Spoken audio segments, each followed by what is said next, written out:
Hey guys, this is Cody Casale here. I just wanted to show you guys some video footage of a 3D print that I'm doing on my MAKEiT 2x4 printer.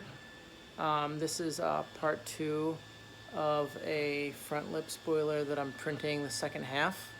The front half you can see is right here. So this is just the start of it. It's about a 3-day print, and I am printing a raft as the bottom base rather than a brim. And I will continue to show more footage of this as it goes along.